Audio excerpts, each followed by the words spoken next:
chegar nos outros, certo? Então não importa se um tá chegando, o outro não tá, se um chega em todos, o outro não chega em nenhum, isso não faz nenhuma diferença. O que importa é que, partindo dos dois, de um dos dois, eu consigo chegar nos outros, certo? Caralho. De pelo menos um dos dois, né? Aqui no caso, antibase é o contrário, né?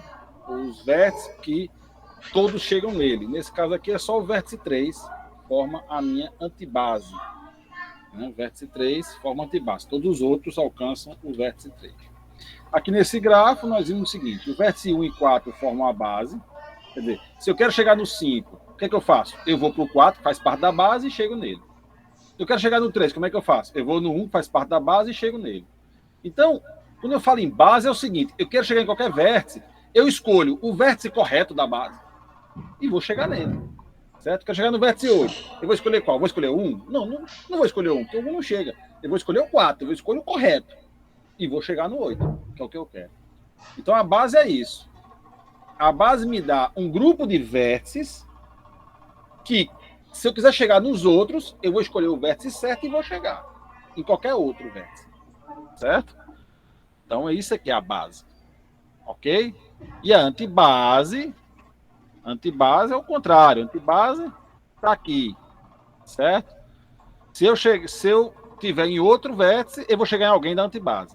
Então, se eu estou aqui no V1, eu chego em alguém da antibase. Se eu estou aqui em V5, eu chego em alguém da antibase. Se eu estou em V4, eu chego em alguém da antibase.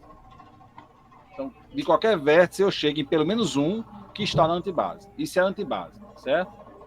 É um conjunto de vértices onde todos os outros chegam em pelo menos um que faz parte da antibase. O importante também é que a base e a antibase não se tocam. A base e a antibase elas não se tocam, né? Todos cis. Tá claro isso, né, pessoal? Ok? Base e antibase. Certo?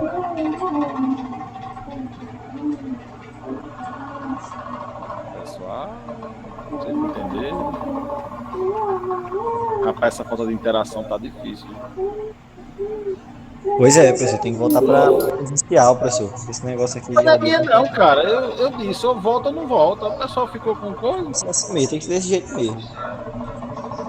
Não é minha não. Eu disse, ou volta todo mundo ou fica todo mundo online. Esse negócio de ficar vai, não vai, isso aí não dá certo não. O pessoal não me escuta. Nunca me escuta. Achei que a sala fosse de outra matéria. Faça isso comigo não. Nós estamos em grafos, Rapaz. Tá, então, vocês ficarem calados, eu vou achar que vocês entenderam, viu? Quem cala, consente, hein? Se vocês ficarem calados, é que vocês entenderam. Muito bem. Conjunto fundamental e antifundamental. A lei agora vai ser essa. Ficou calado é porque entendeu tudo. Depois, não, professor, não entendi nada. Você entendeu sim, que você ficou calado? Vai ser assim agora. Conjunto fundamental e antifundamental. O conjunto fundamental e antifundamental é exatamente o contrário da base e antibase. O conjunto fundamental é o contrário da base e o antifundamental é o contrário da antibase, certo? Por exemplo, aqui desse grafo. Desse grafo eu tenho uma base. Quem é a base? 1 e 4. Está bem claro aqui para mim que a base é 1 e 4, né? A partir de um dos dois eu chego em todos os outros. Muito bem.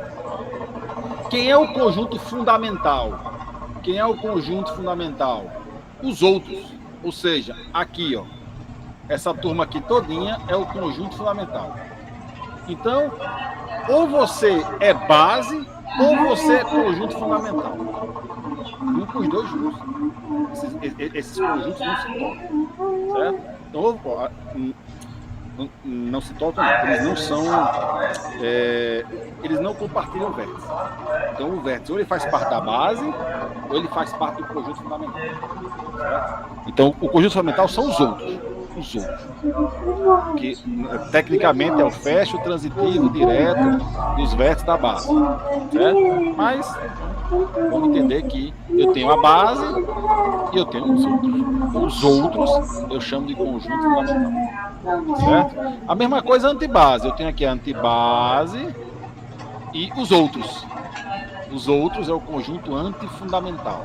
Eu tenho a antibase, esses três aqui formam a antibase, e essa outra galera aqui, os outros, formam o conjunto antifundamental. Tá claro, pessoal? Vamos botar um disso, sim? Uma coisa dura. Beleza, todo mundo entendeu. Honorífico.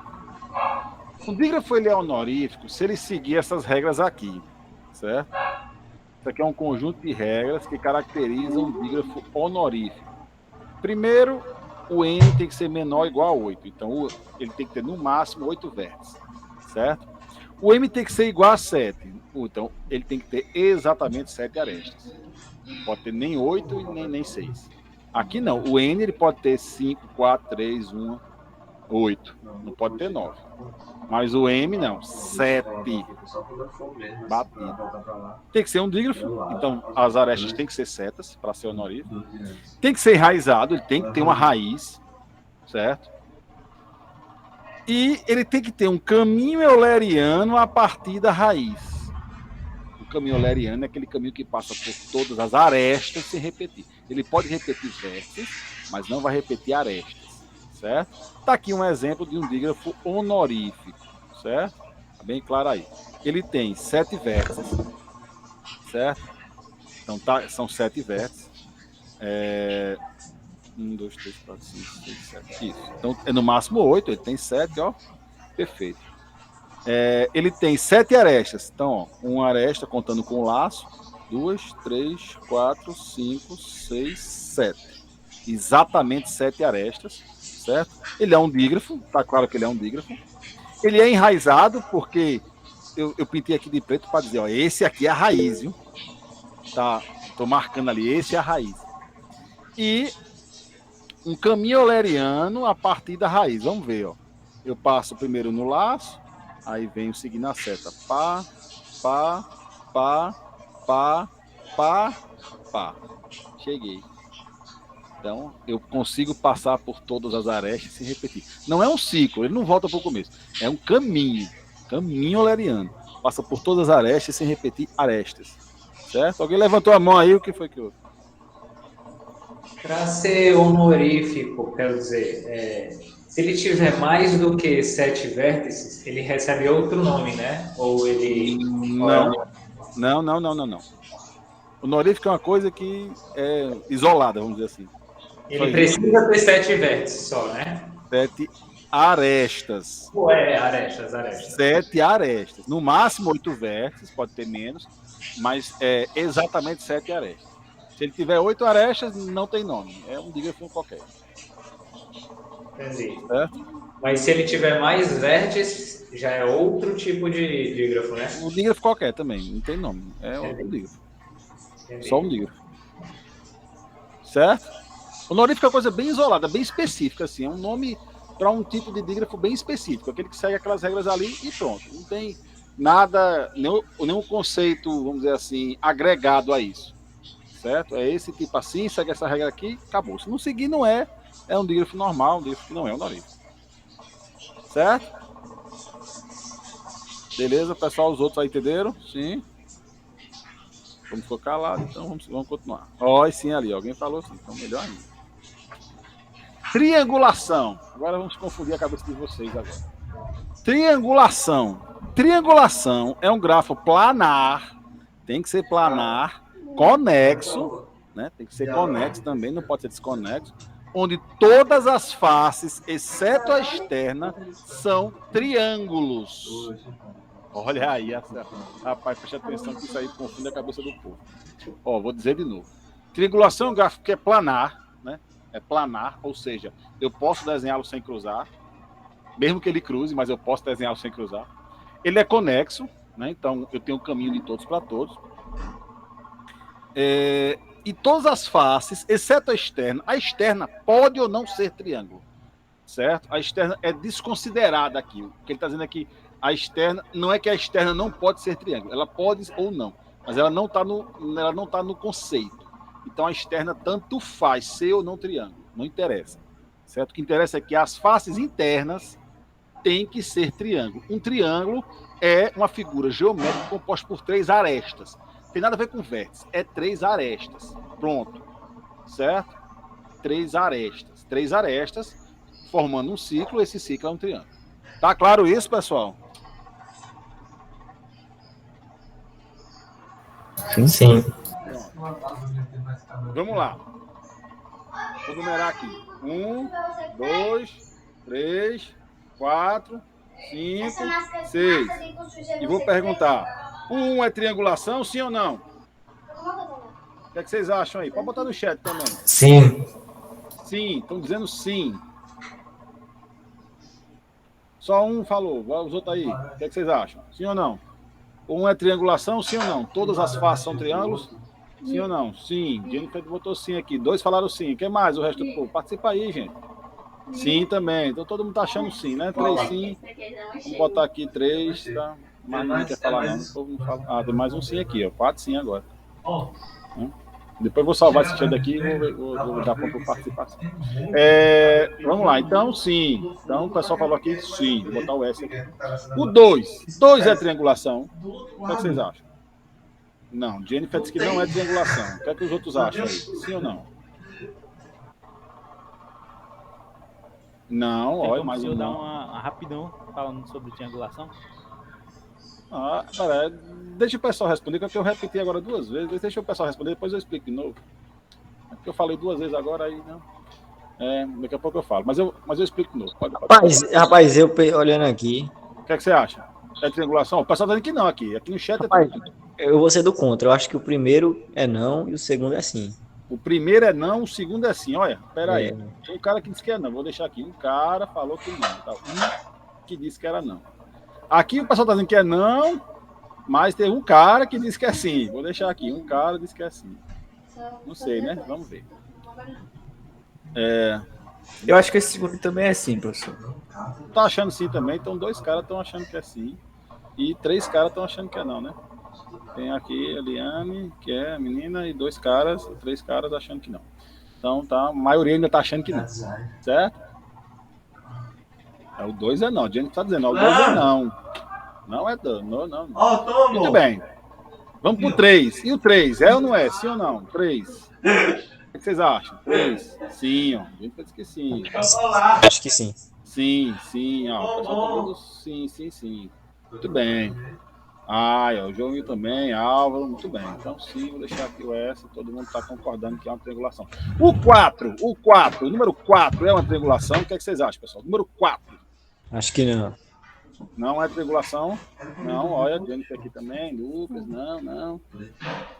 Tem mais, vamos lá, gente. Triangulação, 4. Triangulação. Acho que sim, ó. Tem um sim aqui. Tem um sim, mas a maioria tá dizendo que não. Não, aqui no chat o pessoal tá não. Então, tá, a maioria tá dizendo não. Tem um cara que tá dizendo que sim. Vamos analisar. 5. Número 5. Triangulação, sim, ó. Sim, apareceu um sim aqui no número 5. 5, acho que sim. Mais um sim. Sim. Não, acho que não, hein?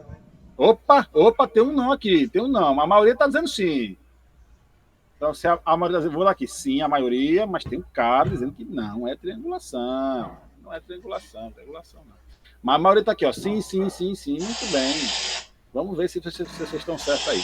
Vamos lá, 6, número 6. 6 é uma triangulação?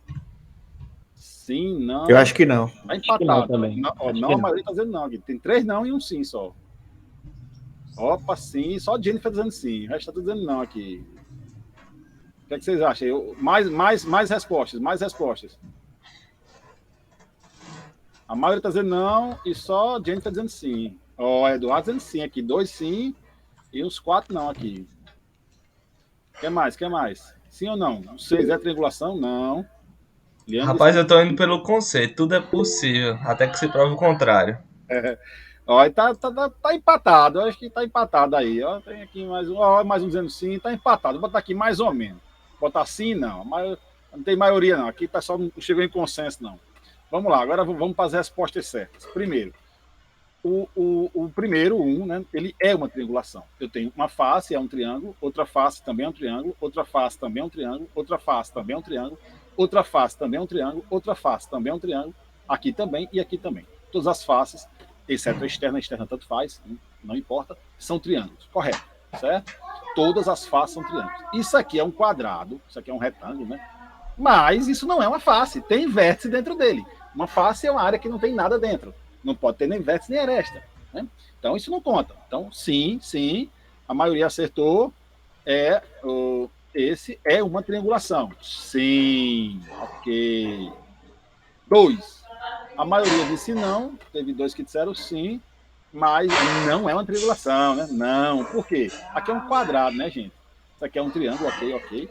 Mas esse aqui de baixo é um quadrado. 1, 2, 3, 4. 4 lados, né? 4 lados não pode ser um triângulo. Ele parece um triângulo. Parece. Mas não é um triângulo. Tem 4 arestas. É um ciclo de 4 arestas. Aí não pode, né? É uma face que tem 4. Então esse aqui está fora. Não é. Certo? Se vocês tiverem dúvida, pergunta, viu? Ô, professor, peraí, não entendi não. Mas pergunta aí. Professor, Oi. triangulação é só quando só tem triângulos, né? Quando todas as faces internas são triângulos. Quando todas as faces internas, as faces que são delimitadas por arestas, que não é a face externa, todas elas são triângulos, são formados por 3 arestas, exatamente 3 arestas. Se isso acontece, ele é uma triangulação. Se tiver pelo menos um quadrado, como esse aqui, né, com 4 faces ou 5 faces, sei lá, aí não é triangulação. Tá claro? Sim. Beleza. O terceiro, sim. Correto. Ele é uma triangulação. Né? A maioria acertou. Ó, triângulo. Então, aí só são 5 faces aqui. E as 5 faces são triângulos. Então, perfeito. Triangulação, ok. O número 4, ele não é uma triangulação. Né? A maioria acertou. Tem um 4. 1, 2, 3, 4. 4 lados, né? Parece um triângulo? Parece, né? Sempre bonitinho, parecendo um triângulo. Mas não é, né? Tem 4 lados. Então, a maioria aqui acertou. Muito bem. 5. O 5 é uma triangulação? Vamos ver. Triângulo. E tem essa face aqui. É um triângulo? Sim, né? 1, 2, 3. 3 arestas é um triângulo. Acabou. Sim. Tem 3 arestas? Tem. Ah, professor, mas está curvando. Não tô nem aí. É 3 arestas. O conceito é, tem 3 arestas? Tem. É triângulo, cara. Aí, tá vendo? O 6 eu acertei, então. E o 6? Rapaz, ainda bem que tudo que eu falei aí tá indo até agora certo, né? Você falou o que, Eduardo, no 6 aí? Eu falei que era um triângulo. Que é um triângulo, né? Tu tá vendo triângulo aí, é? Eu tô vendo 3 arestas. Desde que me prova o contrário, pra mim vai ser um triângulo. Tá, então vou fazer diferente. Esse grafo aqui, ele é uma triangulação? Não. Isso é o K2. Vamos lá.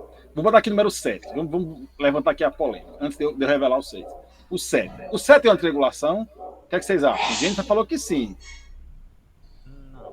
O Lucas afirmou ali um negócio, né, mas não disse se era ou não triangulação. O que é que vocês acham? O 7 ali, aquele 7, K2, é uma triangulação? Ó, Liane falou Acho que sim. não. As meninas aqui estão falando sim.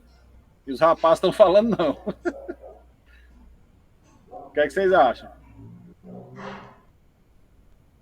Eduardo e João Igor estão dizendo que não é isso? Rapaz, eu não sei. Rapaz, professor, eu acho que é não, velho. Acha que é não mesmo? Time não. Time não. Olha, Álvaro tá ali. Não, Davi tá time não, mas o Álvaro tá dizendo sim, ó. Tá É vendo? porque, tipo, para ser uma triangulação, todas as faces internas têm que ser triângulo. Isso. Mas não tem nenhuma face interna dele que não seja triângulo. Isso. Só a Aí, ó. externa. Perfeito, gente. Não Mas vale. aulas. Ainda bem que eu falei Caraca, que é velho. É a assim. primeira vez que eu tô escutando a Jennifer falar alguma coisa, velho. É verdade, aí eu tenho que concordar com ele. Mas vamos lá. É porque até a chamada a Jennifer responde no chat, né? E lá na sala ela só levanta a mão. Mas deixa, menino. Vamos lá. Então, o 6 e o 7, eles são triangulações, sim. São. Por quê? Para não ser triangulação, eu tenho que ver uma face que não é triângulo. Tudo em grafos é assim.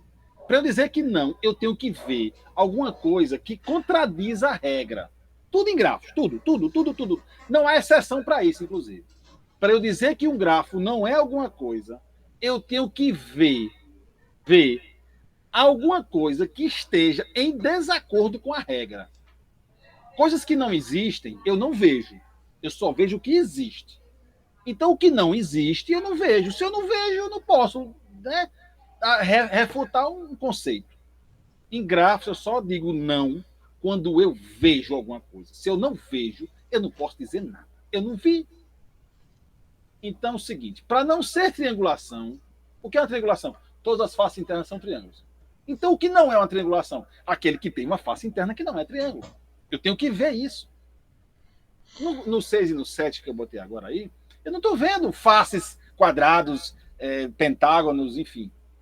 Portanto, 6 e 7 estão dentro da regra. Inclusive o trivial. Lembra que eu falei ontem, o trivial é um triângulo, não tem nenhum. Professor, mas aquela questão de ter 3 arestas, porque eu não tô vendo as 3 arestas no 7, entendeu? Certo, você não está vendo, mas entenda o conceito. Triângulo é 3 arestas. Esse é o conceito de triângulo. Triângulo é uma face com 3 arestas. Está claro isso, né? Mas triangulação, que é outra coisa diferente, as faces internas são triângulos. E, associado a esse conceito, tem o conceito geral de grafos. Eu só posso dizer que não é se eu ver algo que diz respeito à regra. Isso é a regra geral para todo grafo. Eu só posso dizer que não quando eu vejo um elemento que diz respeito à regra. Se fosse no começo eu ia questionar, mas agora eu já cansei. Eu já aceito. Mas ainda tem outra maluquice aí que você tem que forçar muito para aceitar. Preocupe não, mas vou só dizer sim, pronto. Tudo está dentro da regra. Tudo está seguindo. Porque se disser assim, aqui vale uma coisa, ali vale outra, aqui vale uma coisa. Não. Em grafos, tudo segue a regra. Tudo segue a mesma coisa. É coerência. Certo? Eu já disse desde o começo. Tudo em grafos, para eu dizer não, tem que existir, tem que estar presente em alguma coisa que diz respeito à regra. A triangulação, ele não diz que tem que ter triângulos. É obrigado que eu tenha triângulos. Como o honorífico. O honorífico ele diz, tem que ter 7 arestas. Acabou. Tem que ter 7. Se tiver 6, morreu. Não é. Se tiver 5, piorou. Se tiver 8, pior ainda. É 7 arestas. Está lá. Está claro. Eu estou vendo. Tem 7. Não tem 7? Acabou. Está fora. Mas a triangulação, o que é que ele me diz aqui? Certo? O que é que ele me diz? Todas as faces são triângulos.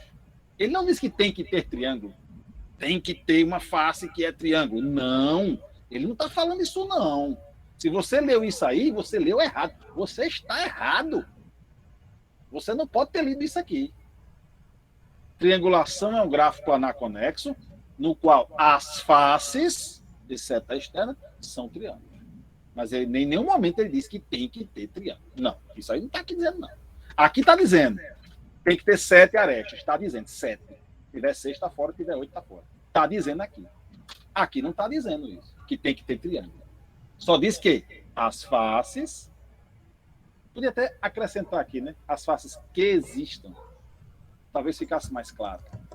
No qual todas as faces que existam são triângulos. Porque se não existe face também, né? As faces que existam. Se existir ou não, tanto faz. Talvez ficasse mais claro. Tá claro, pessoal? Triangulação? Rapaz, tá, né? Não, Sim, agora ficou totalmente, professor. 6 e 7 são. 6 e 7 são. E o trivial também. O trivial, sim, claro. Trivial. Você tá vendo algum quadrado no trivial? Não tá, né? Ele é uma triangulação. Pergunta. O K5, vamos desenhar o K5, adoro desenhar o K5. Pena que não tô no... Pena que aqui é difícil desenhar esse bicho. O K5 é uma triangulação?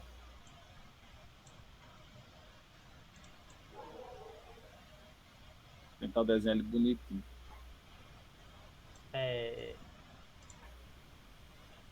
Vixe. Eu digo que sim. Não, eu digo não, é não. É não. É não, né? Porque... Não. Não dá pra desenhar sem cruzar? Exatamente. Aqui ele diz, tem que ser planar. Aqui tem que ser planar. Está aqui dizendo. Se ele não é planar, como o K5 não é planar, então realmente não tem como ele ser triangulação, certo? Mas aqui tá no conceito. Tem que ser planar e tem que ser conexo. Se for desconexo, não tem conversa. não tem conversa. Se for desconexo, não tem conversa. Se não for planar, não tem conversa. Porque está na regra. Tem que ser planar, tem que ser conexo. Certo? Agora o resto. Muito bem. Vamos lá. Cápsula. A cápsula, primeiro, tem que ser uma triangulação. Aqui é outro gráfico que está cheio de regrinha para definir a cápsula. Antes de eu mostrar a regra, vamos pensar aqui uma coisa. Quantos vértices são internos? Ou seja, não tocam a face externa, né? Quantos vértices? Aqui é a face externa. Face externa. Face externa. Quantos vértices... Vamos lá. Quantos vértices tocam a face externa? 4. 4. 1, 2, 3, 4. Eu tenho 4 vértices que tocam a face externa. Então, 4 vértices externos. Externos. Quantos vértices internos eu tenho? 8? 8. Perfeito. 8 vértices internos. Esses 4 aqui de cima, esses 4 aqui de baixo, os 4 aqui de cima. Pronto. Perfeito. Agora eu pergunto, desses 8, quantos tem grau 3?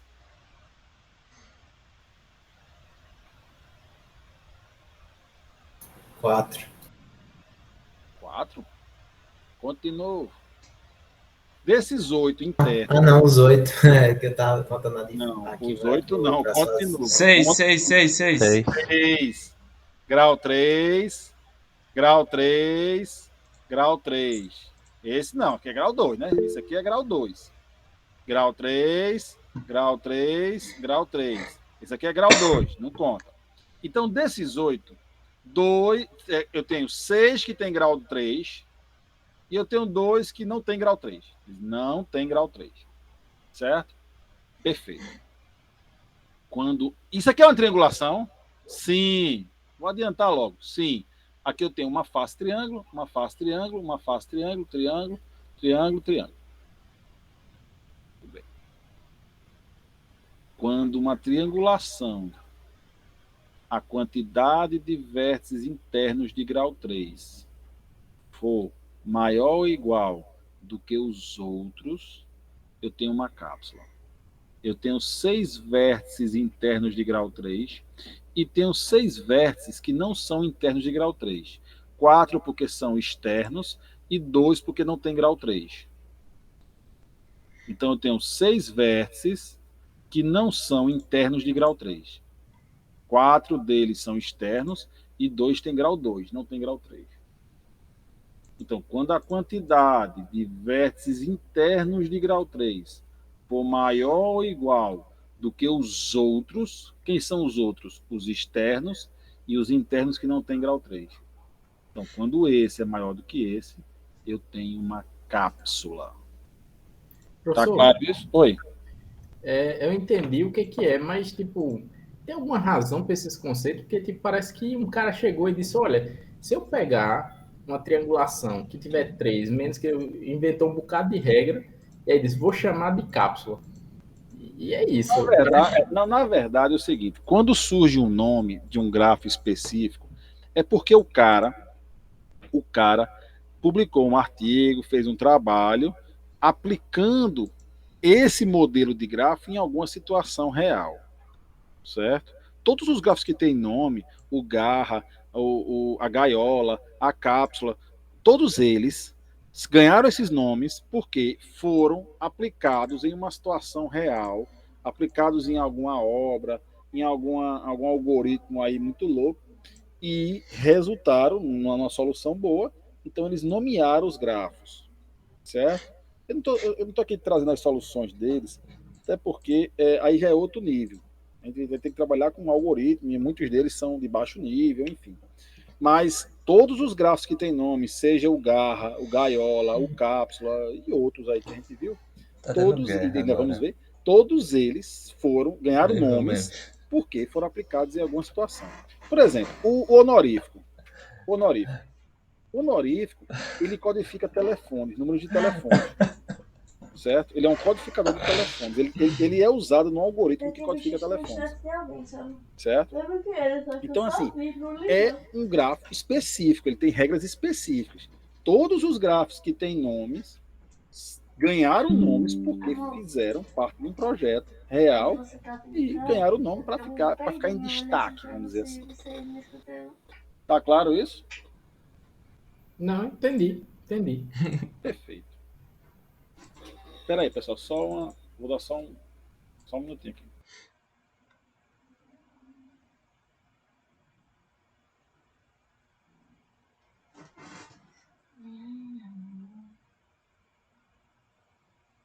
Voltei. Vamos lá. Triângulo separador. Um triângulo separador é um grafo.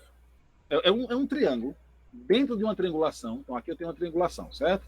Esse aqui era o grafo 3, lá da minha listinha de grafos que eu estava mostrando a vocês de triangulação. Então, esse aqui, todas as faces são triângulos, certo? Uma face, 2, 3, 4, 5.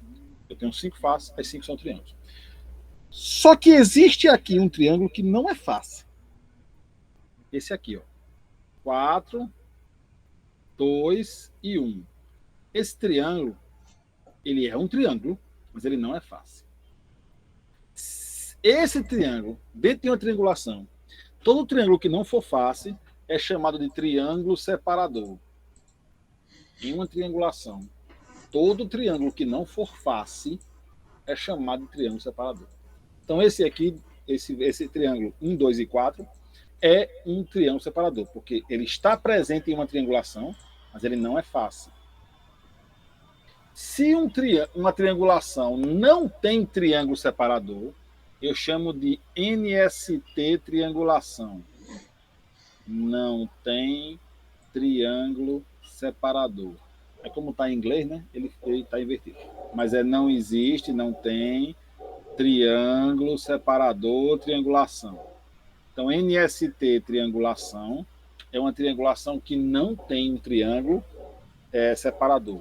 Por exemplo, aqui, ó, esse aqui não tem nenhuma face, ele é uma triangulação, nós já vimos, mas ele não tem nenhum triângulo que não seja face. Né? Não tem nenhum triângulo que não seja face. Todos os triângulos que existem aqui são face. Esse aqui é aquele que está lá no outro exemplo. Né? Tem um triângulo separador aqui. Certo? Esse aqui também é uma triangulação e não tem triângulo separador. É uma NST triangulação. Tá claro? Sim.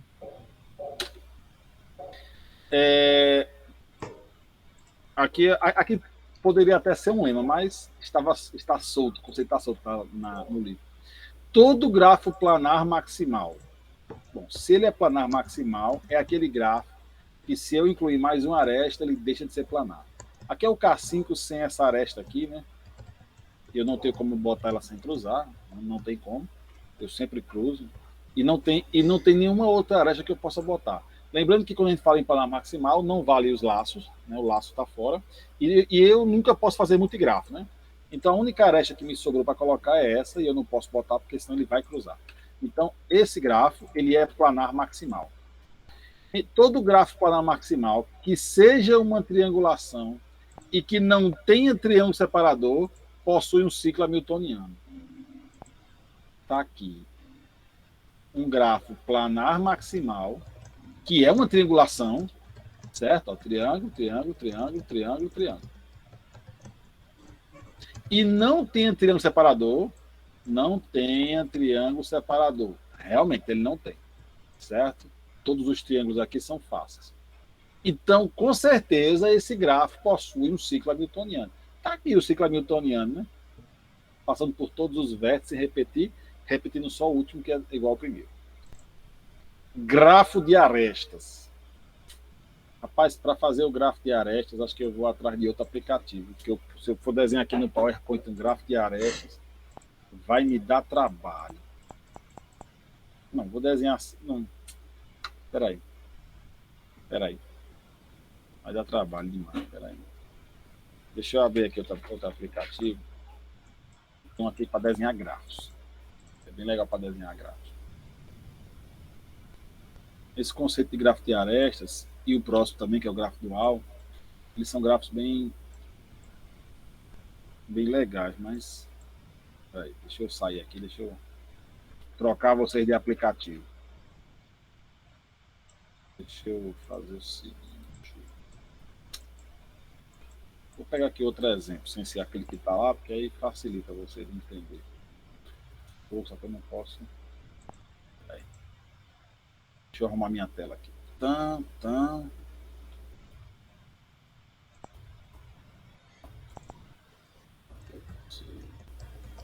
Desenhar bem mais legal para vocês aqui entenderem. Tanto esse como o gráfico dual.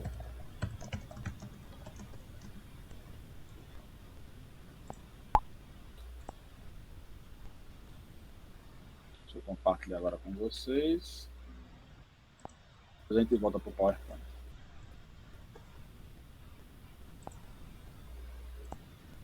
Vocês vão ver agora a tela inteira. Quando eu vejo a tela inteira, eu não consigo ver o chat. Eu não gosto de botar a tela inteira porque eu não vejo o chat, entendeu? Então, se alguém falar no chat, eu não vou ver. Muito bem. Então, vou botar aqui os aplicativos. Esse aqui é o grafo original, certo? Está aqui no Paint, meu grafo original. E eu vou fazer nele o gráfico de arestas. Primeiro é o seguinte, para fazer o gráfico de arestas, eu tenho que nomear as arestas. Então, vamos fazer o gráfico de arestas. Vou botar aqui de vermelho. Então, primeira coisa é nomear as arestas. A, B. Na verdade, eu não devo nomear as arestas, né? Mas eu vou nomear só para dar para vocês como exemplo. Eu nunca faço isso. Uma questão, por exemplo. Não vou nomear arestas. Pronto. Mas vamos facilitar aqui o entendimento. Beleza. Então, no grafo de arestas, de um grafo qualquer, as arestas viram vértices. Então, eu vou ter aqui o vértice A, eu vou ter aqui o vértice B, eu vou ter aqui o vértice C, eu vou ter aqui o vértice D, eu vou ter aqui o vértice E, eu vou ter aqui o vértice F, eu vou ter aqui o vértice G. Tá claro isso, pessoal? Tá. Então, todas as arestas de um grafo original, né, do grafo original, viram vértices no gráfico de arestas. E as ligações desse grafo novo, eu faço pelas adjacências de arestas do grafo original. Por exemplo, aqui, a aresta A, ela toca aqui a aresta B, então eu vou ter uma ligação de A para B. Não, peraí. Eu vou ter uma ligação de A para B. Certo? E aqui, ó, o A toca pelo vértice 3, toca no C e no F. Então, eu também vou ter uma ligação para o C e também vou ter uma ligação para o F. A aresta B. A aresta B tem uma ligação para o A, que já está lá, né? Não posso colocar multigrafo, nunca. E por esse lado aqui, ele tem C, D e G. A aresta B, né? Toca o C, o D e o G, porque eles compartilham o mesmo vértice, então se toca. Por isso que a aresta B, além do A que já tem, vai ter ligações com o C, vai ter ligações com o D e vai ter ligações com o G. A aresta C vai ter ligações com B, já tem, né? Com D e G. Então, com D e com G. E pelo outro lado vai ter ligações com A, que já tem, e com F. Lembrando, pessoal, se vocês não estiverem entendendo, não deixa eu terminar a questão, não. Pelo amor de Deus, pergunte antes. Professor, por que as arestas estão virando vértices aí? A regra do gráfico de aresta é esse. As arestas viram vértices. Eu estou montando o gráfico de arestas. Estou montando aqui, ele chama aqui, ó, grafo de arestas. Um grafo G' gerado a partir de outro grafo G, onde todas as arestas de G são vértices em G'. Então, isso aqui é a regra do gráfico de arestas. As arestas de G viram vértices no gráfico de arestas. Tá claro isso? Sim, valeu. Então, se eu mandar assim, faça o gráfico de arestas, você sabe, as arestas vão virar vértices. Tudo bem. Se tiver mais pergunta, interrompa. Não espera eu terminar, não, pelo amor de Deus. Vamos lá. Aresta D. Aresta D toca aqui em B, C e G. Então, B e C já tem, falta o G. E pelo outro lado, F e E. F e E. O F e o E. O D, né? A aresta E toca em G, por um lado. F toca em G, por um lado. E área F, D, G, do outro lado toca em A e C. A e C já tem, né? Ele veio de outras ligações aí. A aresta E, por sua vez, toca F e D. F e D. E do outro lado toca em G. A aresta F toca em AC, já tem. Toca em D e E, já tem também, né? Então, eu não vou... Não, peraí, eu botei F tocando em G. Eu fiz alguma coisa errada aí, peraí. Não tem não. F não toca em G, não. G está paralelo a F, não tem como F tocar em G. Muito bem. E G toca em B, C, D, de um lado, B, C, D já tem, e toca do outro lado em E. Certo? Então, pronto. Não tem como eles pedirem para a gente devolver, porque é um Então, estágio esse gráfico remunerado. aqui, Eles estão esse cobrando a gráfico gente aqui, um serviço.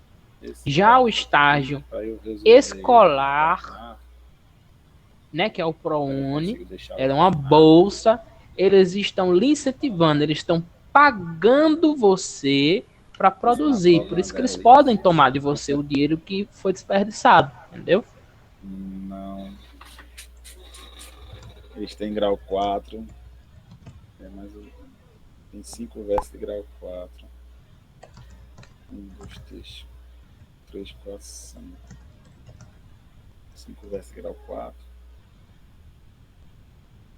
O A tem grau 3. 1, 2, 3, 4, 5. Não dá para fazer. Tem um jeito de fazer sim. Não estou enxergando como. Enfim, ele não precisa ser planar necessariamente. Né? Mas esse aqui eu acho que ele é planar. Vai ter algum jeitinho de desenhar. Não tá planar, não? Hã? Desse jeito aí, ele não tá. Não tá cruzando aqui, ó? Aqui, ó, cruzando aqui. Eu tô tentando imaginar essa figura em 3D. Ah, não, aí não vale. Aí não vale. Certo? Tem que ser em 2D. Para não, o planar é 2D, é no plano cartesiano. Pode ser no 3D, não. Opa. Vixe, Maria, agora foi. Agora o G foi embora.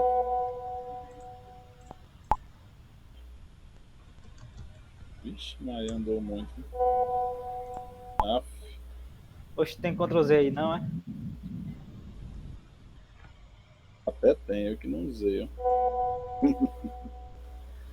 Mas tem. Bom, enfim. Isso é o gráfico de arestas. As arestas viram vértices e eu faço as ligações de acordo com as adjacências diaréticas do gráfico original. Tá claro isso? Sim. Sim. Todo mundo calado. Quando tá todo mundo calado, então... Bugou o quê, homem? O G que foi lá pra... Ah, sim, na hora do G, O G deu uma bugada mesmo. Muito bem. O próximo conceito aqui do slide é o gráfico dual. O gráfico dual, eu vou fazer com aquele mesmo exemplo lá, o gráfico dual. O gráfico dual é o seguinte. Cadê? Aqui. Deixa eu fazer o seguinte. Novo.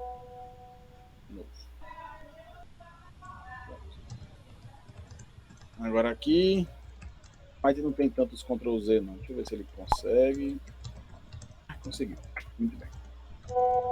No grafo dual, vou tirar o nome das arestas. No grafo dual, as faces viram vértices. As faces. Então eu vou ter aqui. A face 1. Eu vou dar nome às faces, certo? Face 1, face 2, face 3. E a face externa, né? É a face 4. Face externa é a face 4. Então as faces vão virar vértices. Então, face 1, face 2, face 3 e face 4. Certo? Então, as faces, é o grafo dual. As faces viram arestas. Perdão, viram vértices. As faces viram vértices. E aí eu faço as ligações pelas fronteiras que tem os vértices aqui desse outro lado. Certo? Então, por exemplo, ó, a face 1, ela tem uma ligação, uma aresta com a face 4 e com a face 2. Ela não tem nenhuma aresta com a face 3. Nenhuma aresta em comum com a face 3. Então, a face 1 vai estar ligada com a face 2 e a 4 apenas, não com a face 3. A face 2, ela tem uma aresta com a face 1, com a face 3 e com a face 4. Certo? Então, o 2 vai ter com a face 1, com a 4 e também com a 3. A face 3 tem ligação só com a 2 e com a 4. 2 e 4. E a face 4 tem com todos, né? Já tem lá, não precisa botar não. Pronto. Esse grafo da esquerda, é o grafo dual desse grafo da direita. Certo, pessoal? Sim. Aqui no slide, você vê outro exemplo, tanto de grafo de arestas, certo? Como também de grafo dual, seguindo essa mesma regra, né? Seguindo a regra dos grafos de aresta e grafo dual. Professor, aí o grafo dual e aquele outro lá tem que, quando for desenhar ele, tem que fazer eles planares, é? Não, necessariamente. Como é que pede a questão? Se a questão pedir só para você desenhar o grafo de arestas ou grafo dual, não precisa ser planar. Mas se na questão disser desenhe de maneira planar, na sua representação planar, um grafo de arestas desse grafo aí. Tudo depende de como está na questão, entendeu? A questão é quem manda. Aí você faz de acordo com o que está escrito. Por isso que você tem que ler bem a questão. Às vezes o pessoal erra na prova porque não leu a questão. Aí quando eu levo a prova para a sala para corrigir a prova, aí o pessoal, eita, professor, isso eu sabia, ó. É porque eu não vi isso aí, não sei o quê. Aí é porque eu me confundi. Porque na verdade o cara não leu com atenção, né? Não quis responder rápido na prova, não leu, não parou e tal. Enfim. Então a questão você tem que ler direitinho para saber o que é que eu quero. Certo? Não lê, minha amiga, é complica. Vamos lá, eu vou crescer aqui de novo. Bom, já que eu vou voltar para o PowerPoint, deixa eu fazer aqui uma coisa, porque senão eu não vejo o chat. Se eu deixar a tela cheia, eu não vejo o chat. Deixa eu botar só uma janela, para eu consiga acompanhar o chat. Foi o senhor que construiu esse programa? Não, esse programa eu baixei da internet, ele é free. Ele se chama DIA, de diagrama. Se chama DIA. Ele desenha não só gráficos, mas ele desenha qualquer tipo de diagrama. Certo? Você pode desenhar com ele um diagrama UML, pode desenhar um diagrama de classe. Fazer um banco de dados aí. Dá para fazer um MR. Dá para fazer. Sim, o nome dele é DIA, vou deixar aqui, DIA, de diagrama. Ele é free. Você baixa e tal, levezinho também, muito bom. Desenha gráficos, ajuda bastante. Vamos lá. Inclusive, não, esquece. Inclusive nada. Vamos lá, grafos perfeitos.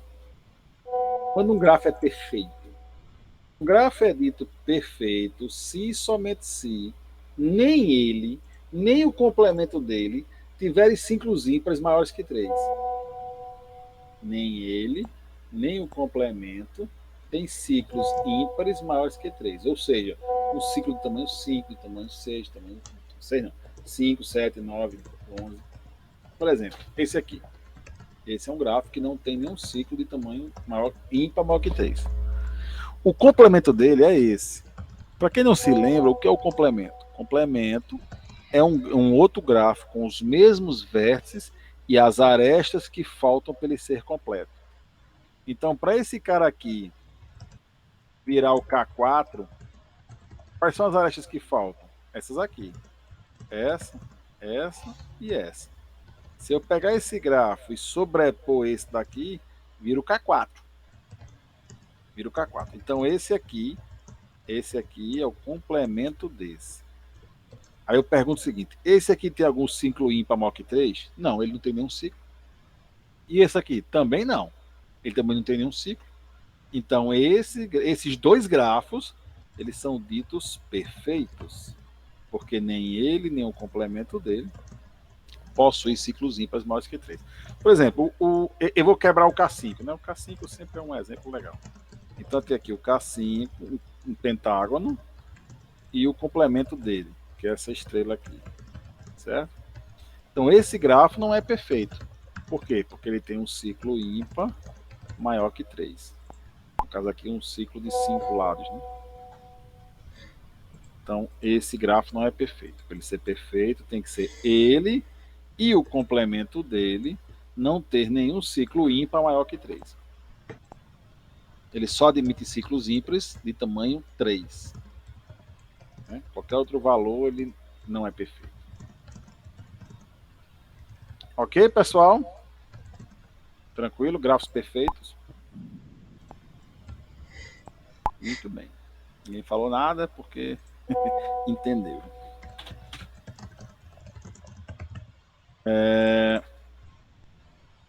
E aí tem uma informaçãozinha aqui.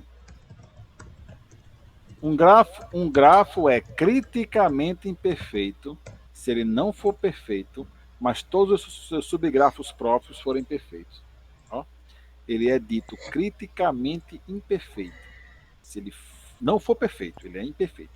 Mas todos os seus subgrafos próprios forem perfeitos.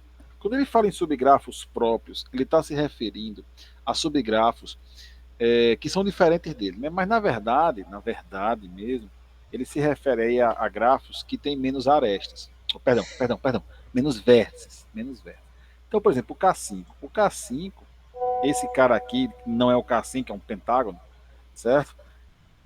Mas que junto com o complemento dele forma o K5, ele é criticamente imperfeito, certo? Porque ele não é perfeito, nós já vimos isso, mas se eu tirar um vértice dele, ele vira perfeito, porque ele vira o K4, certo? Então, se ele não for perfeito, mas se eu tirar um vértice e ele virar perfeito, ele é criticamente imperfeito. Ele é quase perfeito. Esse criticamente é o quase. Quase perfeito. Ok? Ok. Beleza. Pancíclico. Um grafo é pancíclico somente se ele tiver ciclos de tamanho entre 3 e n. Por exemplo, aqui, ó. Quem é o n aqui? O n aqui é 5. Né? O n é 5, porque 5 é a quantidade de vértices. Rapaz, esse negócio de n na prova dá um rolo danado, porque eu digo lá, ó, escreva o n desse grafo. Escreva o n. Aí o aluno vai lá e faz isso. Não faça isso. Não seja esse aluno, por favor. Quando eu peço para você escrever N, não é para você escrever a letra N. Não seja esse aluno. Se eu mando você escrever N, N em grafos significa quantidade de vértices. Então, se eu digo escreva N, você não vai botar a letra N, pelo amor de Deus. Não seja esse aluno. Esse aluno eu não vejo com bons olhos.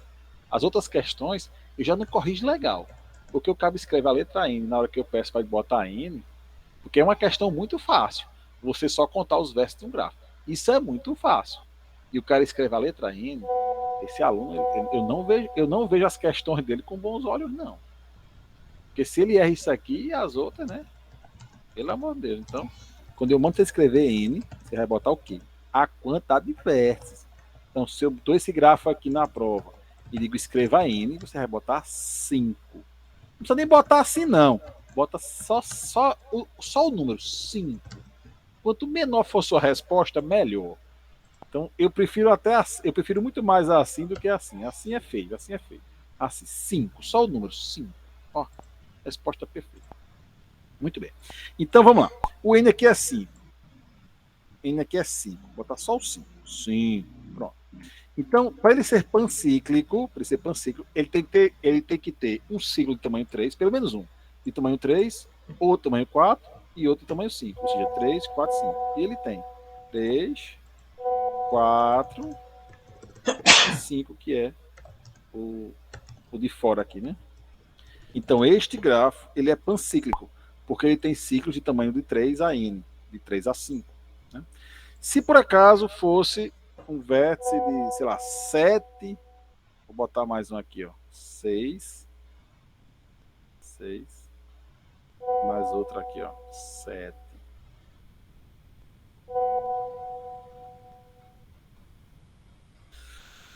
E agora, será que ele ainda é pancíclico? Vamos ver. Para ser pancíclico, ele tem que ter um ciclo de tamanho 3, ele tem, né? Tem um triângulo aqui, tamanho 3. Um de tamanho 4, está aqui o tamanho 4, perfeito. Um de tamanho 5, está aqui do tamanho 5. Tamanho 5. Um tamanho 6, está aqui o tamanho 6. Ó. Começa aqui, pam, 2, 3, 4, 5, 6. Certo? Então, 1, 2, 3, 4, 5, 6. E tem que ter um de tamanho 7. Ele tem? Tem, né? 1, 2, 3, 4, 5, 6, 7. De novo. 1, 2, 3, 4, 5, 6, 7. Então, esse grafo aqui, deixa eu desenhar ele de novo. Esse grafo aqui, que é 6, aqui é 7, ele também é pancíclico. Por quê? Porque ele tem ciclos de tamanho 3, 4, 5, 6 e 7, até 7, que é o N. Ok, pessoal? Tranquilo? Sim. Ele vai ser pancíclico em vértices se cada um dos vértices pertencer a um ciclo de cada tamanho. Por exemplo, aqui. Todos os vértices pertencem a um ciclo de tamanho 3? Sim. O 2 pertence a um tamanho 3, o 1 e o 3, aqui, né, o 4, o 5 e o... Todos pertencem a um ciclo de tamanho 3. Todos pertencem a um ciclo de tamanho 4? Sim. Aqui tem um ciclo de tamanho 4 e aqui tem outro, né? Ó, que engloba o 1 ali em cima. Então, todos os vértices pertencem ao ciclo de tamanho 4. E de tamanho 5, todos pertencem? Sim. Está aqui. Todos os vértices pertencem ao ciclo de tamanho 5. Então, ele é pancíclico em vértices se todos os vértices pertencerem a ciclos de tamanho 3, 4, 5, 6 até n. Então, nós dizemos que ele é pancíclico em vértices.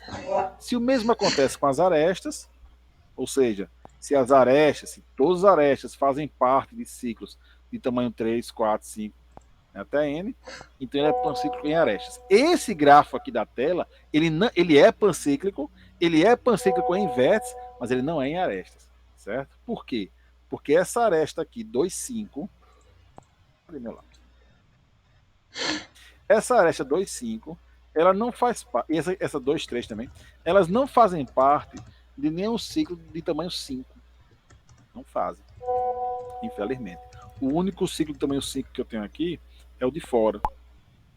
Então, essas duas arestas não fazem parte de nenhum ciclo de tamanho 5. Portanto, este grafo, ele é pancíclico em vértices, mas ele não é pancíclico em arestas, porque existem arestas que não fazem parte de todos os ciclos ditos pelo pancíclico. Esse aqui é o K3, né? Esse é pancíclico em vértices e pancíclico em arestas. Esse aqui é tudo, né? Porque ele tem 3 vértices, então é de 3 a n, então de 3 a 3, né? Só o tamanho 3, e ele tem um tamanho 3, certo? Todos os vértices fazem parte desse ciclo e todas as arestas também fazem parte do ciclo tamanho 3. Então ele é pancíclico em vértices e pancíclico em arestas. Alguém levantou a mão. Diga aí, Felipe. Tem como o senhor desenhar um exemplo maior do que só esse triângulo? Um exemplo maior de um pancíclico em arestas. De um pancíclico em arestas, estou pensando. Deixa eu ver.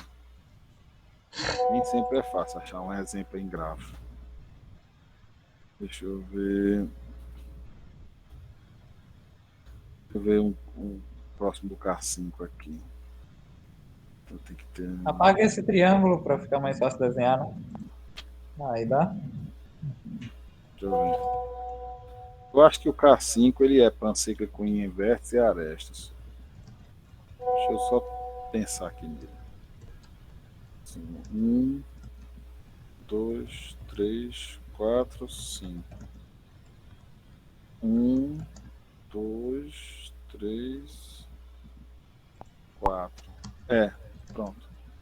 Ele é pancíclico, ele tem ciclos de tamanho 3, 4 e 5. Ele é pancíclico em vértices e também é pancíclico em arestas. Todos os arestas fazem parte de um ciclo de tamanho 5, 4, 3. 5, 4 e 3, né? Todos eles fazem. Tudo bem. Certo? Certo. Tem conceito aí que eu não consigo achar outro exemplo, não. Já rodei, tem exemplo aí que é único. Mas não é o caso do pancíclico em aresta, não. Dá para desenhar outras coisas. Fracamente pancíclico. Ele é fracamente pancíclico se ele possui ciclos entre sua cintura e sua circunferência. Por exemplo, esse grafo aqui, ele não é pancíclico. Não é. Por quê? Para ser pancíclico, ele tem quantos vértices? 1, 2, 3, 4, 5, 6, 7 e 8. Ele tem 8 vértices. Então, para ser pancíclico, ele teria que ter um ciclo de tamanho 3, não tem. De tamanho 4, também não tem. Tamanho 5, 6, 7 e 8. Teria que ter todos esses. Ele não tem. Então, ele não é pancíclico. Mas ele pode ser fracamente pancíclico. Por quê? Qual é a cintura dele? A cintura, a gente sabe, a cintura é o menor ciclo. E só existe cinturas se existir um ciclo menor que o outro. Aqui existe, né? Esse ciclo aqui, ele é menor do que outros ciclos do grafo. Esse está aqui. É a cintura dele. A cintura tem tamanho 1, 2, 3, 4, 5. Então a cintura tem tamanho 5. A circunferência, que é o maior ciclo neste grafo, tem tamanho, vamos ver aqui o tamanho. 1, 2, 3, 4, 5, 6, 7. Então a circunferência, que é o maior ciclo, tem tamanho 7. Então, para ele ser fracamente pancíclico, ele tem que ter ciclos de tamanho 5, que é a cintura, 6 até a sua circunferência, que é 7. Tamanho 6 ele tem, né? Tá aqui. 1, 2, 3, 4, 5, 6. Então ele tem todos os ciclos entre a cintura e a circunferência. Se isso é verdade, ele é dito fracamente pancíclico, porque ele tem ciclos entre sua cintura e sua circunferência. Ok? Sim. Muito bem. Representação algorítmica. Representação algorítmica. Agora vai chegar, acho que no conceito mais importante que a gente vai ter em grafos. Esse tem dois conceitos que são fundamentais, que é a representação algorítmica e a cadeia. A gente não viu nenhum dos dois até agora, né? Vamos começar a ver a representação algorítmica. Essa representação algorítmica, ela é que vai permitir você a resolver as questões da prova, do exercício, de tudo. Porque se você olhar o exercício, quem já teve a curiosidade de baixar o exercício e olhar, você vai ver que você não consegue responder nenhuma pergunta. Por quê? Porque eu não dou os grafos desenhados. Eu peço para você acolorar o número cromático, o índice cromático, eu pergunto se é gaiola, se é pancíclico, eu pergunto uma série de coisas dos grafos, mas eu não dou os grafos. Eu dou matrizes. Certo? Então você tem que desenhar o grafo. Você tem que desenhar o grafo. Por quê? Porque no algoritmo, você está programando uma linguagem de programação, você não vai desenhar um grafo para poder usá-lo. O algoritmo não trabalha bem com desenhos. Não é legal trabalhar com desenhos. Dá trabalho trabalhar com desenhos. Então eu escrevo o grafo em forma de matriz. Certo? Isso é a chamada representação algorítmica. É uma representação do grafo. Eu vou desenhar o grafo num formato de matriz, porque matriz todo mundo sabe usar, né? Quem aprendeu a base, o básico de algoritmo, sabe usar matriz. Trabalhar com matrizes é a base do algoritmo. É um assunto base, certo? É como declarar uma variável, declarar um vetor, uma matriz. Isso é base. Isso é o mínimo. Então, se você aprendeu algoritmo, você sabe trabalhar com matriz. Então, os nossos grafos, eles são matrizes. E aí você facilmente trabalha eles com algoritmo. Então, a ideia é essa. A ideia é essa, certo? Desenhar os grafos em formato de algoritmo. Em um formato que seja fácil de ser lido por um algoritmo. O nosso trabalho, o trabalho da segunda avaliação, ele vai ser você dizer, sei lá, são vários temas, né? Vamos supor que você escolheu o tema do número cromático. Você quer programar o número cromático. Perfeito. Então você vai ler a matriz de um arquivo, não é do teclado, jamais do teclado. Ele vai ler a matriz de um arquivo, a matriz, e vai calcular o número cromático. Ele não vai desenhar o gráfico na tela. Eu não quero trabalhar com desenhos. Eu só quero saber qual é o número cromático. E eu vou dar a matriz. O seu algoritmo vai ler a matriz, vai carregar essa matriz numa variável, né, multidimensional, né, uma variável n por n, e vai calcular, né, fazer os algoritmos, né, no caso do número cromático, é aquele backtrack, né, a gente até falou na sala de aula, fazer o número cromático e fazer o backtrack. Então vocês vão fazer o número cromático para dar lá o valorzinho e tal, as cores, perfeito, acabou. Então para você trabalhar com algoritmo, tem que usar os gráficos em forma de matriz, não dá para trabalhar ele em forma de desenho. Impossível, até porque, lembre-se, o grafo não tem forma. O gráfico não tem forma. Da forma que eu desenho ele, pode ser de outro jeito. Na matriz, eu não tenho dúvida. Quando eu dou uma matriz, quando eu chego aqui e digo, ó, tem nenhum exemplo aqui. É tudo na lousa. Mas quando eu dou uma matriz, você pode desenhar o gráfico de 1000 formas diferentes. 1000 formas diferentes, certo? Mas a matriz, ela é única. Ela define o gráfico, certo? Quando eu tenho dois grafos isomórficos, eles vêm de uma mesma matriz. Por que eles são isomórficos? Porque desenham de outro jeito. Você só simplesmente desenha ele de outro jeito. Mas dois grafos isomórficos têm a mesma matriz. Por quê? Porque eles são idênticos. Grafos idênticos possuem a mesma matriz. E com a matriz você não tem dúvida. A matriz é aquela, certo? Eu vou abrir aqui o exercício. Esse assunto eu não vou começar hoje não, certo? Já são 8h15 aqui no meu. Eu não vou começar um assunto tão importante assim no final da aula, né? Eu vou começar na próxima aula direitinho. Mas eu quero mostrar aqui. Ah, o professor tem Deus no coração, então. Espero que sim, né? É uma religião ali na metade, sabe? Oxe, tu é doido? Faltando 16 minutos. 16 minutos pra terminar a aula, o cara fala que não vai apresentar. Foi Deus que tocou no coração dele, velho. É porque assim, existem dois assuntos que são fundamentais. Se você não aprender esses dois, já era. Vai para outra. Então, são dois assuntos que é uma aula todinha, uma aula bem detalhada para você ficar bem tranquilo, né?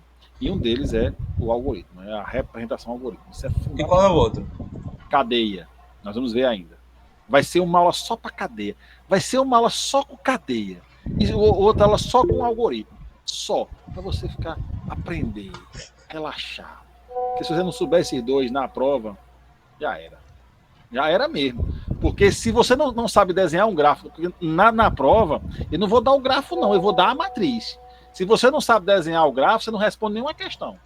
Porque eu diga o número cromático, diga o escromático, diga se isso aí é uma triangulação. Se você não sabe desenhar, aí você, como é que vai saber se é uma triangulação? Olhando com a matriz. Não vai saber. Simplesmente não vai saber, porque não tem como saber. Entendeu? Deixa eu mostrar aqui o exercício. Esse exercício, ele é para um dia antes, uma aula antes da prova, viu? Tá lá no slide, é uma aula, tá lá no Classroom. É uma aula antes da prova. Vale um ponto extra para quem entregar dentro do prazo. Já podem, a partir da próxima aula vocês já vão poder ir fazendo. Pronto, tá aqui. Estão vendo aí o exemplo? Então, né? Aqui é o exercício. Esse exercício está no Classroom já. Certo? Você pode baixar lá.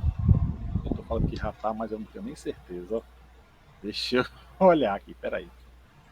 Cadê o Classroom? Tá aqui. Tem exercício. Tem lá.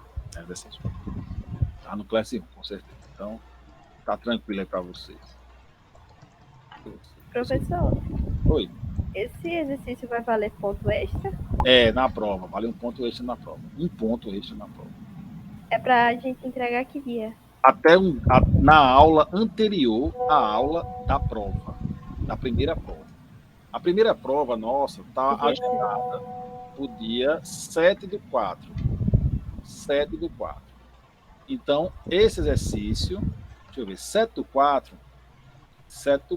7 de abril, é uma quinta-feira, certo? É uma quinta-feira. Portanto, o exercício é para o dia 6, que é quarta-feira, nossa aula tem quarta e quinta, né? Então, se a prova é quinta, o exercício é até quarta-feira no horário da aula. Eu ainda vou criar lá pelo Classroom, porque eu estava esperando esse conteúdo, porque você não tem como fazer o exercício sem ter aprendido esse conteúdo aqui.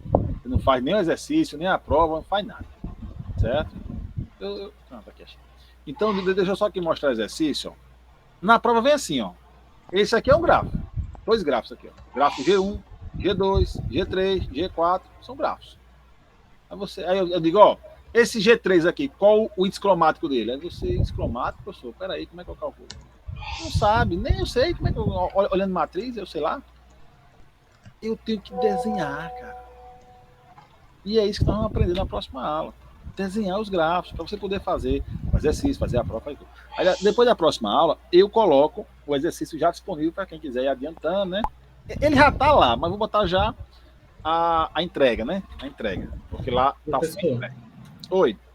O senhor vai especificar, né? Se são dígrafos ou se não são. Não. Eu vou ensinar você a olhar para a matriz e, olhando para ela, dizer se é um dígrafo ou não. Mas eu não vou especificar nada. Você vai ter que aprender a olhar. Mas a regra é fácil. A regra é tranquila. Mas você tem que aprender. Por isso que eu estou dizendo. Eu não estou começando hoje. Tinha aí mais 20 minutos. Eu não estou começando. Exatamente porque é um assunto fundamental, cheio de coisinhas, cheio de detalhezinhos que você tem que aprender. Ó, professor, esse G1 aí é um dígrafo transversal amplamente complexo para baixo. Viu? Errado. Acertei. Ele é um grafo, ele não é um dígrafo. Esse G1 esse G1, ele é o K6. Ele é o K6. Ele não é um dígrafo, ele é um grafo, 6 vértices, todos com tudo. Jesus. É a diagonal principal, então, né, professor? Não vamos criar teoria, não. Vamos criar teoria, não. Certo? Imagine se fosse a correção da... se fosse a correção da prova, o negócio estava feio. Vamos esperar a próxima aula, certo? Vou fazer aqui a chamada.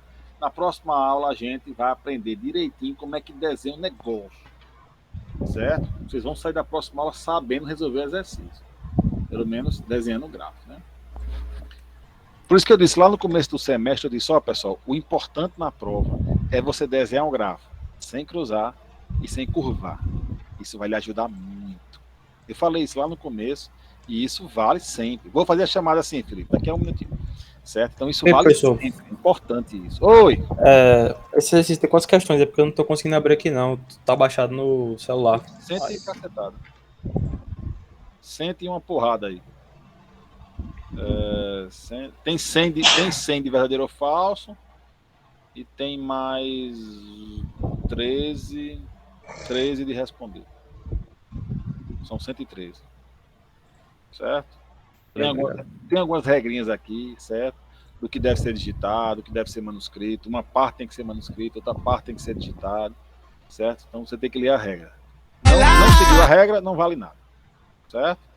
Tem que seguir a regra. Não seguiu, perdeu, certo? Múltipla falência de órgãos. Por que não, rapaz? Isso é um ponto extra, cara. A prova vale 10, você já vem com ponto. Olha, isso é bom demais, cara. Não é doido. Alexandre. Presente ali no chat, dando presente no chat. Muito bem. Álvaro. Presente. Muito bem. Ana Flávia. Presente. Ariel. Presente. Carlos Felipe. Carlos. Não. Daniel. Aqui. Muito bem. Danilo. Muito bem. Davi. Presente. Muito bem. Quem respondeu, né? Boa noite, até a próxima aula. Eduardo. Presente, professor. Muito bem. Elias. Ali, tá ali. Felipe. Presente. Muito bom.